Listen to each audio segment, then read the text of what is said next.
अस्सलाम वालेकुम। उम्मीद करता हूँ आप सब खैरियत से होंगे।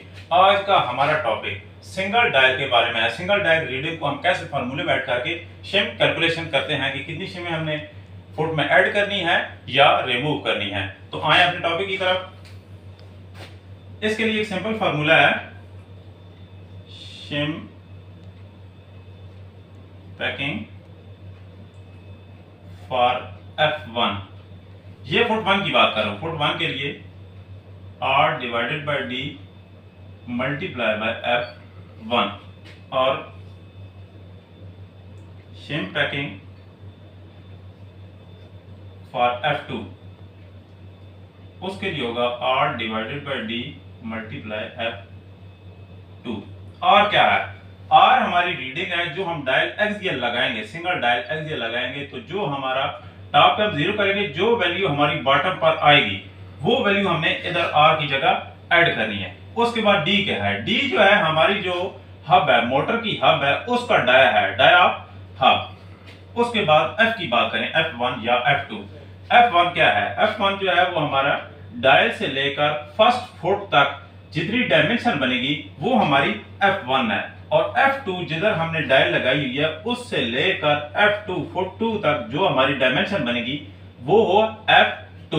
तो रीडिंग ऐड करते हैं। और अगर मिसाल के तौर पर हमने टॉप पे किया है जीरो, एक्सियल की बात कर रहा हूं, ये आपने ध्यान में रखना है, एक्सियल की बात करूं। अगर टॉप पे हमने जीरो किया हुआ है और बॉटम में इस पॉइंट पे आके हमारी वैल्यू बन जाती है +0 +0.50 mm।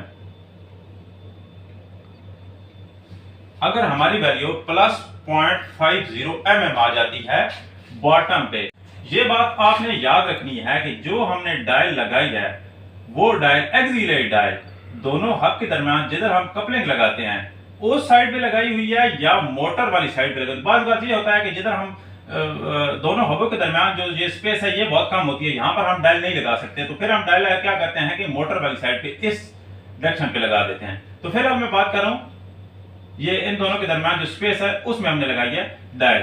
तो ये रीडिंग अगर आर रीडिंग हमारी प्लस, ये F1 की बात कर रहा हूं, F1 के लिए रीडिंग ऐड करेंगे तो रीडिंग है 0.50 डिवाइडेड बाय डाया क्या है? Dia of hub. ये मैंने मिसाल के तौर पर 300 mm किया है और मल्टीप्लाई F1 की वैल्यू जिधर हमने डायल लगाई है उससे लेकर F1 फुट 1 तक जो हमारी रीडिंग आई है वो 500 mm है, तो मल्टीप्लाई 500 mm हो जाएगी। तो ये आएगी, मैंने ये कर लिया आपका 0.8333 mm। ठीक है। उसके बाद F2 की बात करें तो F2 का इसी तरह से R जो है रीडिंग आएगी 0.50 डिवाइडेड बाय डाया आएगा, dia of hub 300 multiply F2 जिधर हमने डायल लगाई है उधर से लेकर F2 जिधर है वहां तक जो हमारी डायमेंशन आई है 750 mm। तो इसको कैलकुलेट करें तो ये आ जाएगी 1.25 mm। अब 0.83 ये है F1 फुट 1 के लिए, इसमें ऐड करनी है या रिमूव करनी है। और अगर आ जाती है 1.25 ये है फुट 2 के लिए, यहां पर ये ऐड करेंगे या रिमूव करेंगे। ये भी मैं आपको बताता हूं कि अगर हमारी रीडिंग यहां पर है प्लस में, अगर रीडिंग हमारी यहां पर है प्लस में तो इसका मतलब ये है कि जो फर्स्ट फुट है वो अप है और जो फुट 2 है वो डाउन है। अगर हमारी रीडिंग यहां पर माइनस में आ जाती है तो इसका मतलब ये होगा कि जो फर्स्ट फुट है वो हमारा डाउन है और फर्स्ट फुट क्या है, सेकंड फुट जो है वो है अप है। तो इसके लिए ये करेंगे, अगर हमारी रीडिंग यहां पर जिस तरह +50 mm आई है यहां पर, तो इसका मतलब ये है कि जो हमारा फर्स्ट फुट है F1 ये अप है और F2 जो है ये है डाउन। तो F1 फुट जो है ये अप है, तो यहां पर अगर हम शिम रिमूव करेंगे तो वो 0.83 है। अगर फर्स्ट फुट अप है इसको डाउन करना है तो हम शिम क्या करेंगे, 0.83 जो है यहां पर निकाल लेंगे, रिमूव कर लेंगे। और अगर F2 की बात करें तो ये फुट अगर यहां पर रीडिंग प्लस में है तो इसका मतलब ये है कि ये सेकंड फुट जो है ये हमारा डाउन है, तो यहाँ पर हमने शिम ऐड करनी है, तो ऐड करने के लिए जो शिम हम ऐड करेंगे वो 1.25 ऐड करेंगे। और रेडियल का मैंने आपको बताया था कि अगर टॉप पे हम 0 करेंगे, रेडियल हम यहाँ पर लगाएंगे 0 और बॉटम पे अगर हमारी आ जाती है 0.50, तो इसका सिंपल सा फार्मूला है, जो रीडिंग आएगी उसको डिवाइडेड बाय 2 कर देंगे तो ये आ जाएगा 0.25 mm।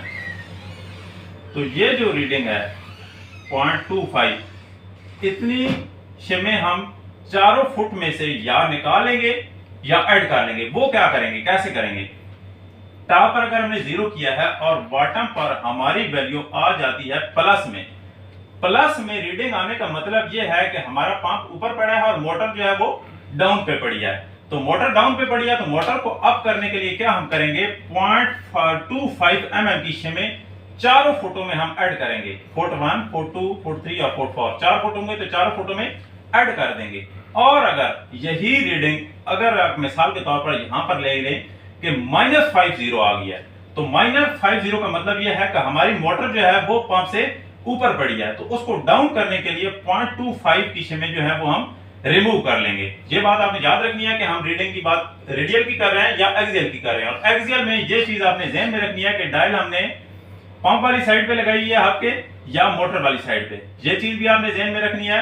और जितनी ये डायमेंशन आप एक्यूरेट लेंगे, फर्स्ट फुट तक जो हमारी रीडिंग आ रही है, सेकंड फुट तक जो हमारी रीडिंग आ रही है, हब का जो है वो और ये रीडिंग, अगर ये तीनों चीजें, चार चीजें आपके पास एक्यूरेट आएगी तो शिम की कैलकुलेशन भी उतनी ही एक्यूरेट होगी। तो ये मैंने तकरीबन आपको डिटेल से ये चीजें बताई हैं। पहली वीडियो में मैं आपको बता चुका हूं कि रेडियल की मैंने आपको बता दिया कि कैसे हम रीडिंग लेते हैं। उसके बाद मैंने बार साइड का बताया है, डबल डायल को सिंगल डायल रीडिंग में कैसे कन्वर्ट करते हैं, वो भी चीजें आपको मैंने बता दी हैं। और इस वीडियो में मैंने आपको बताया कि कैसे फार्मूले में हम एक्सियली सिंगल डायल रीडिंग को ऐड करके शिम की कैलकुलेशन करते हैं कि कैसे फर्स्ट फुट में हमने शिम ऐड करनी है या रिमूव करनी है, और सेकंड की भी इसी तरह मैंने आपको बता दिया है। वीडियो अगर अच्छी लगी है तो वीडियो को लाइक करें, कमेंट करें, शेयर करें और चैनल को सब्सक्राइब करें। खुश रहें आप।